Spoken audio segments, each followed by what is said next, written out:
선한 사람 TV를 애청하고 계시는 국내외에 계시는 성도 여러분 문안 인사드립니다. 3일 전 10월 31일은 506주년을 맞는 종교개혁일이었고 첫 번째 말씀을 드린 바 있습니다. 오늘은 두 번째 말씀을 드리겠습니다. 종교개혁운동이란 16세기 유럽에서 로마 가톨릭 교회에 반대하여 일어난 개혁운동입니다. 1517년에 루터가 95개조 반박문을 제시하여 면죄부 판매를 공격한 데서 비롯하였는데 개인의 신앙 정진과 성경 해석의 중요성을 강조하였고 그 결과 개신교 프로테스탄트가 탄생하게 된 것입니다. 지난 강론에 이어 두 번째 루터의 95개 조항이 종교개혁의 시작이었습니다. 독일 비텐베르그 대학의 교회에 매주 금요일마다 네로라는 신학자들이 모여 당시 이슈가 되는 신학적 문제와 신앙생활에 관해 토론하는 모임이 있었습니다. 1517년 10월 30일 정오에 젊은 두 명의 수도사가 비텐베르그시에 있는 교회 정문에 도착했습니다. 당시 그 건물은 대학 부속 예배당으로 사용하였기 때문에 신학자들과 신학생들의 게시판으로 사용되었습니다. 거기에 도착한 두 수도사는 인쇄소에서 가지고 온 라틴어로 쓴 한 인쇄물을 붙이고 뗄 수 없도록 못질을 했습니다. 그 내용은 진리를 밝히고 싶은 열망에서 문학사요 신학사이며 신부인 마틴 루터의 사회로 다음과 같은 논제들이 비텐베르그에서 토론되겠습니다. 이런 구술토의에 참석할 수 없는 분은 서신으로라도 의견을 전해주시기를 간절히 간청하는 바입니다. 예수 그리스도의 이름으로 아멘이라고 광고문을 붙였습니다. 그 공개 토론 내용의 문서가 유명한 마틴 루터의 종교개혁 95개조 조항이었습니다.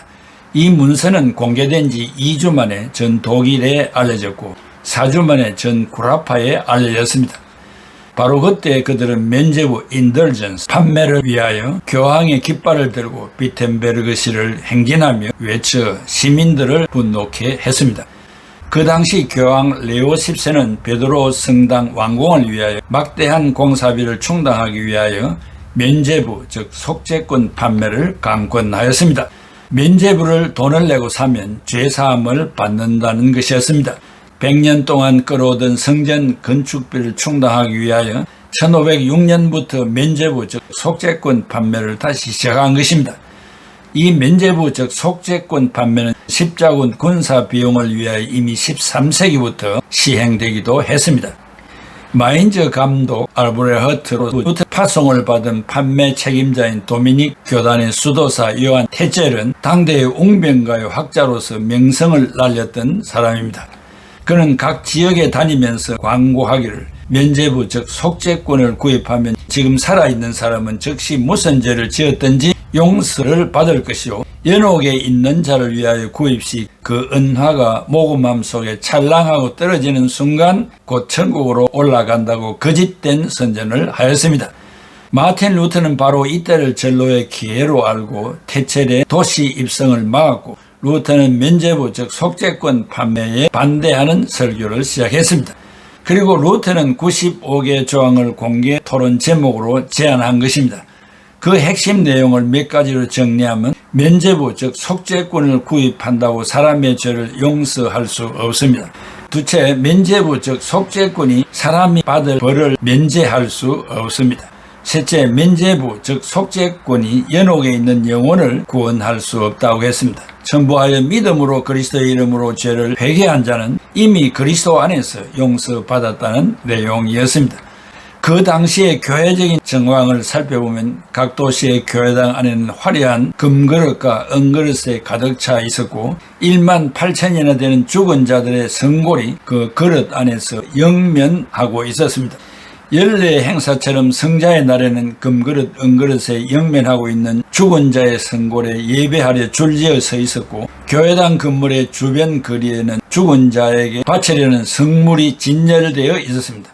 각 지역에서 온 순례자들은 많은 제물과 촛불을 들고 물밀듯이 몰려왔습니다. 이와 같은 각가지의 성골과 성의 즉 거룩한 옷 앞에 입맞추고 기도하면 죽은 자가 죄사함을 받는다고 가르쳤고 그렇게 믿어온 사람들이었습니다. 거기에다가 이제 면죄부 즉 속죄권 판매가 중세 구라파 사람들의 남은 재산을 탈취해가는 순간이었습니다. 이미 여러 세기 동안 로마 사람들은 독일을 위치한 구라파 사람들의 재산을 탈취했습니다. 그런 경험을 가진 그들이 가만히 있을로 순진한 그들의 금과 은이 로마의 베드로 성전 헌금 금괴로 들어갔습니다. 이런 때에 하나님은 마틴 루터에게 횃불을 들게 하여 구원의 길은 면죄부 즉 속죄권 구입이 아닌 오직 믿음이라고 소리치게 한 것입니다. 바로 그 외침은 면죄부 즉 속죄권 판매 때문에 발화된 원인이 되었습니다. 이 면죄부 판매 운동이 아니었다면 교회의 전통을 하나의 교리로 알고 교황의 권위와 말을 성경과 동일시하는 교권을 뚫고 종교 개혁을 한다는 것은 꿈도 꿀 수 없는 일이었습니다. 지금 현실교회에 내가 드리는 현금과 헌신이 나의 죄를 속하고 나를 행복하게 만들어준다는 허망한 신앙생활을 하는 성도들이 있다는 측면에서 가슴이 아픕니다. 셋째, 영적인 개혁운동입니다. 당황한 교회의 수장 교황은 마틴 루터를 로마로 소환하였습니다. 그러나 루터가 불응하자 신학자요 추기경인 가제타 누스를 시켜 루터의 주장을 철회하도록 강요하였습니다. 1519년 이 일 때문에 큰 격돌이 일어났습니다. 가톨릭에서는 가톨릭 학자 에크와 루터 사이의 면죄부 판매에 대한 변론이 강화되었습니다. 변론 후 에크는 설득당하지 않는 루터를 정죄하기에 이르렀습니다. 이 역사적인 토론 후 루터는 1520년 세계의 중요한 신학 논문을 발표하여 보다 높고 넓고 깊은 개혁운동을 전개했습니다. 그 첫 논문이 독일의 크리스찬 귀족들에게라는 제목입니다. 그 내용 몇 가지로 정리하면 신자들은 다 복음의 제사장이요 왕이요 선지자이기 때문에 교황의 교권이 일반 신자보다 우월할 수 없다. 둘째, 신자들은 다 제사장이기 때문에 교황만의 성경 해석권을 가진다는 것은 잘못이다. 성도 모두에게 성경을 읽을 수 있는 자유와 성경을 해석할 수 있는 권한을 허용하라는 것이었습니다. 셋째, 교황만의 교회 회의 소집권은 있을 수 없다고 하는 내용이었습니다. 이 글에서 교황의 우월권, 성직자의 독신주의, 교회의 사치 등을 비난하는 신학 교육의 개혁을 주장하였습니다. 두 번째 논문은 교회의 바벨 포로라는 제목의 논문이었습니다. 그 내용은 참된 성례는 세례와 성만찬뿐이었습니다. 그러나 로마 교회는 즉 천주교회는 온갖 인간적인 성례의 포로가 되어 있었습니다. 팁을 드리면 천주교회에 7가지 성례가 있었습니다. 영세, 성체, 견진, 고해성사, 결혼, 신품, 종유 등이었습니다.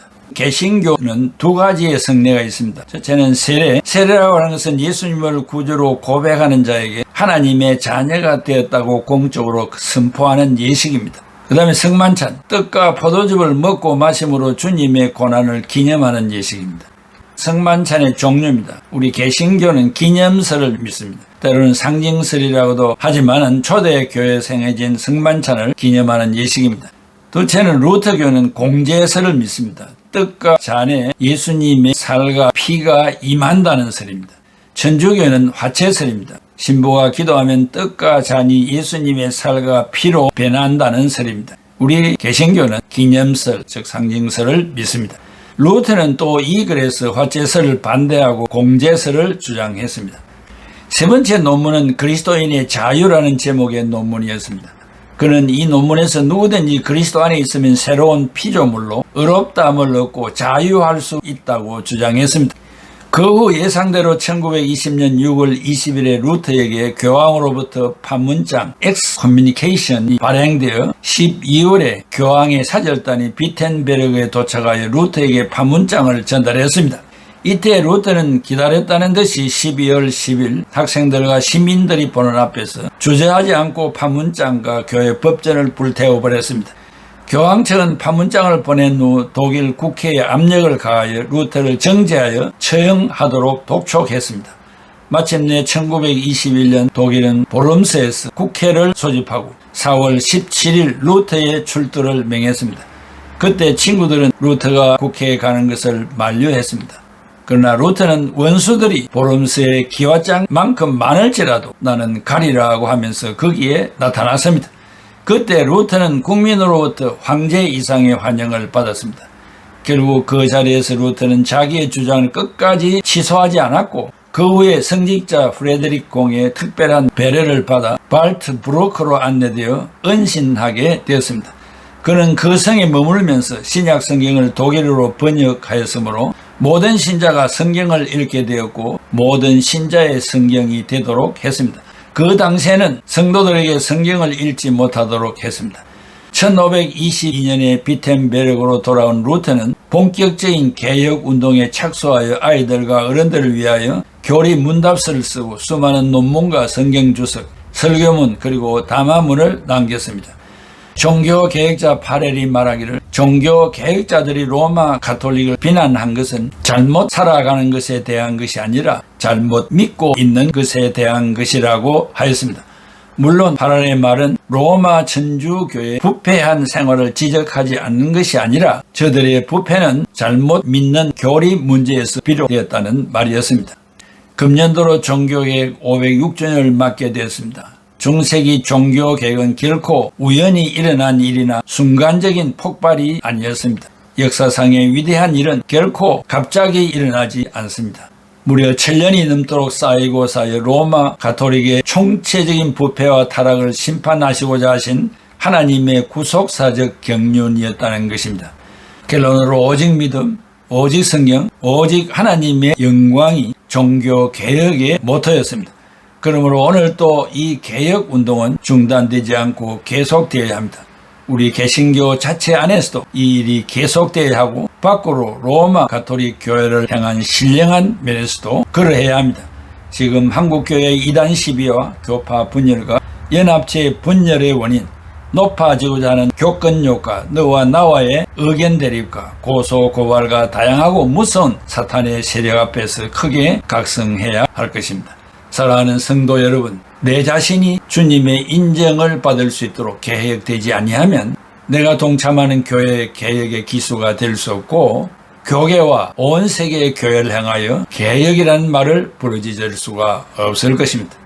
앞서간 우리의 선배들은 자기의 삶을 통제하였고 하나님이 주시는 진리 안에서 자유를 만끽하면서 살았던 분들이었습니다. 그분들이 이 개혁을 부르짖음으로 1000년이 넘는 교리의 가대고리 속에 갇혀있는 천주교에서 탈출하여 우리는 믿음으로 구원받는 이러한 자유의 신앙생활을 하게 되었습니다.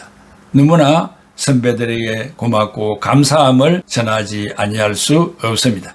오늘도 계속하여 사랑하는 성도 여러분들이 정신을 차리고 믿음의 삶을 살아 타의 몸을 이루고 후대들에게도 우리 선배들을 기억할 수 있는 개혁의 기수들이 다 되시기를 바랍니다. 기도하겠습니다. 고마우신 아버지 하나님 은혜와 사랑을 감사합니다. 해마다 한 번씩 맞이하는 이 종교 개혁일에 1년을 되돌아볼 때마다 우리 자신의 부족을 느낍니다. 용서해 주시고 또 오늘부터라도 우리는 앞서간 선배들의 뒤를 따라 타의 모범을 이루며 많은 사람들을 향하여 또한 우리가 출석하는 교회를 향하여 이 운동을 전개할 수 있도록 인도하여 주옵소서.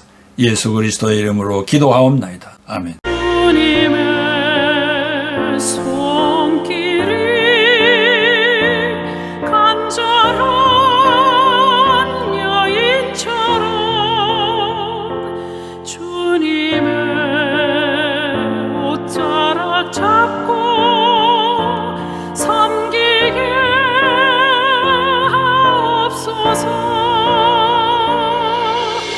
이 비천한 몸 아무것도 아닌 나를 주님의 옷자락 잡고